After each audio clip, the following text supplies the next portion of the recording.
أعوذ بالله من الشيطان الرجيم. بسم الله الرحمن الرحيم. ألف لام ميم.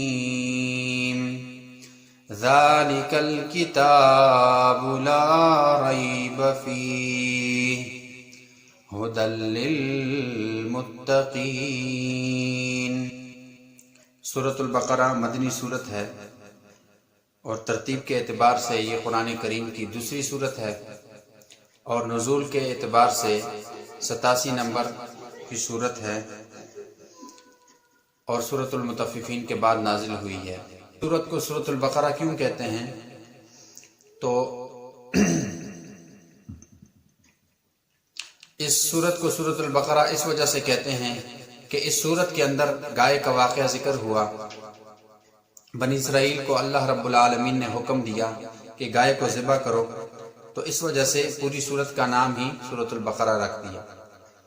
لفظی ربط اس سورت کا ماقبل سے یہ ہے کہ سورۃ الفاتحہ میں ہم نے پڑھا تھا ایاک نعبد و ایاک نستعین، اے اللہ ہم صرف تیری ہی عبادت کرتے ہیں اور تجھ ہی سے مدد مانگتے ہیں. تو اس صورت میں لا نعبد البقرہ ولا نستعین من البقر کما فعل الیہود، ہم گائے سے مدد بھی نہیں مانگتے، گائے کی عبادت بھی نہیں کرتے اور نہ گائے سے مدد مانگتے ہیں جس طرح یہودیوں نے گائے سے مدد مانگی اور گائے کی پوجا پاٹ شروع کی. پچھلی صورت سے اس کا معنوی ربط یہ ہے کہ پچھلی صورت میں ہم نے پڑھا تھا الحمدللہ رب العالمین کہ صفات کارسازی صرف اللہ ہی کے لیے ہیں جو تمام جہانوں کا پالنے والا ہے. اس صورت میں اللہ رب العالمین نے حکم دیا یا ایھا الناس اعبدوا ربکم، او لوگوں اپنے رب کی عبادت کرو. تو پچھلی صورت میں ہم نے کہا ساری صفتیں اللہ ہی کے لیے ہیں، تو اللہ نے کہا جب ساری صفتیں اللہ کے لیے مانتے ہو تو عبادت بھی اللہ ہی کی کرو. سورۃ الفاتحہ میں ہم نے پڑھا ایاک نعبد و ایاک نستعین، اے اللہ ہم صرف تیری ہی عبادت کرتے ہیں اور تجھ ہی سے مدد مانگتے ہیں. تو اس صورت میں فرمایا یا ایھا الناس اعبدوا ربکم، اور لوگوں اپنے رب کی عبادت کرو. اس فاتحہ میں ہم نے پڑھا اے اللہ ہم تیری ہی عبادت کرتے ہیں تجھ سے مدد مانگتے ہیں، تو فرمایا اعبدوا ربکم، عبادت بھی اللہ ہی کی کرو. اسی طرح سورہ فاتحہ میں ہم نے پڑھا ایاک نعبد و ایاک نستعین، اے اللہ ہم تیری ہی عبادت کرتے ہیں اور تجھ ہی سے مدد مانگتے ہیں. تو اس صورت میں فرمایا واستعینوا بالصبر والصلاۃ، مدد کیسے مانگنی ہے؟ تو مدد صبر کے ساتھ اور نماز کے ساتھ مانگنی ہے.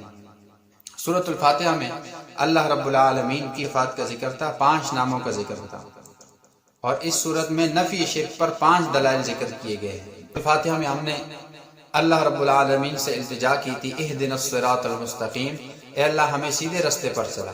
اب وہ سیدھا رستہ کیا ہے؟ تو سورۃ البقرہ کے شروع میں فرمایا ذالک الکتاب لا ریب فیہ، یہ وہ کتاب ہے جس میں کوئی شک نہیں ہے، ھدی للمتقین، پرہیزگاروں کے لیے ہدایت ہے. اس صورت کے امتیازات، یعنی امتیاز السورہ اس چیز کو کہتے ہیں جو ایک صورت دوسری صورت کو ممتاز کر دیتی ہے. اس صورت میں کثرت کے ساتھ اوامر اور نواہی کا ذکر ہے. دوسرے نمبر پر اس میں خباثت یہود کا ذکر ہے، تفصیلاً ان کی خباثتوں کا اللہ نے ذکر کیا. تیسرے نمبر پر اس میں گائے کا واقعہ ذکر ہوا جو اتنی تفصیل کے ساتھ کسی دوسری صورت میں اس کا ذکر نہیں ہے. چوتھے نمبر پر حضرت عزیر علیہ السلام کا واقعہ اللہ نے ذکر کیا کہ 100 سال تک اللہ رب العالمین نے ان کو موت دی، 100 سال کے بعد ان کو اللہ رب العالمین نے زندہ فرمایا اور پوچھا کم لبثت، تو کتنی دیر ٹھہرا ہے؟ قال لبثت یوما او بعض یوم، تو حضرت عزیر علیہ السلام نے کہا ایک دن یا دن کا کچھ حصہ. نمبر 5 فرقہ ثلاثہ کا بیان، منعوم علیہم، مغضوب علیہم اور ضالین. اس کی تفصیل سورہ فاتحہ سورۃ البقرہ میں موجود ہے. اور نمبر 6 طالوت کا واقعہ جو اس صورت میں ذکر ہے اور کسی صورت میں ذکر نہیں. اسی طرح بنی اسرائیل کا واقعہ تفصیلی اس صورت میں ذکر ہے، باقی کسی صورت میں نہیں. تحویل قبلہ کا ذکر اس صورت میں موجود ہے، باقی کسی صورت میں موجود نہیں ہے. حضرت ابراہیم علیہ السلام کا بادشاہ سے مناظرہ وہ اس صورت میں موجود ہے اور کسی صورت میں موجود نہیں ہے. اس صورت میں اللہ رب العالمین نے 5 ایسے واقعات کا ذکر کیا کہ جن میں اللہ رب العالمین نے اس دنیا میں مردوں کو زندہ فرمایا. اس صورت میں آیت الکرسی ہے اور اس کے اندر اللہ رب العالمین کا 17 مرتبہ نام آیا، کبھی اس میں ظاہر اور کبھی ضمیر۔ اسی طرح اس سورت میں قرآن کریم کی سب سے بڑی آیت موجود ہے، جو قرآن کریم کی سب سے بڑی آیت ہے لین دین والی۔ اسی طرح اس سورت میں واقعہ قتل النفس موجود ہے۔ اسی طرح اس سورت میں انفاق فی سبیل اللہ مثال کے ذریعے اللہ رب العالمین مثالیں دیتے ہیں کہ اللہ کے راستے میں کس طرح خرچ کرو۔ اور ایک امتیاز اس سورت کا یہ ہے کہ یہ قرآن کریم کی سب سے لمبی سورت ہے۔ اسی طرح اس سورت میں 3 صفحہ بے وقوف لوگوں کا ذکر ہے۔ ایک وہ بے وقوف جو نبی علیہ الصلوۃ پر اعتراض کرتا ہے، ایک وہ بے وقوف جو صحابہ کرام کو بے وقوف کہتا ہے، اور تیسرا وہ بے وقوف جو حضرت ابراہیم علیہ السلام کی ملت سے منہ موڑتا ہے۔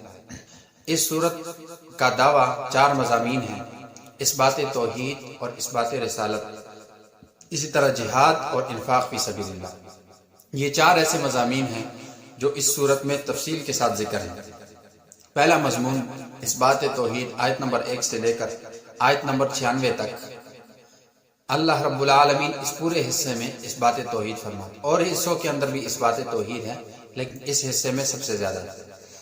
دوسرا حصہ آیت نمبر 96 سے لے کر 176 تک، اور اس کے اندر اثبات رسالت کا بیان ہے۔ آیت نمبر 176 سے لے کر 253 تک اس میں جہاد فی سبیل اللہ کا ذکر ہے، اور آیت نمبر 253 سے لے کر آخر تک اس میں انفاق فی سبیل اللہ کا ذکر ہے، اور یہ سب آپس میں مربوط ہیں۔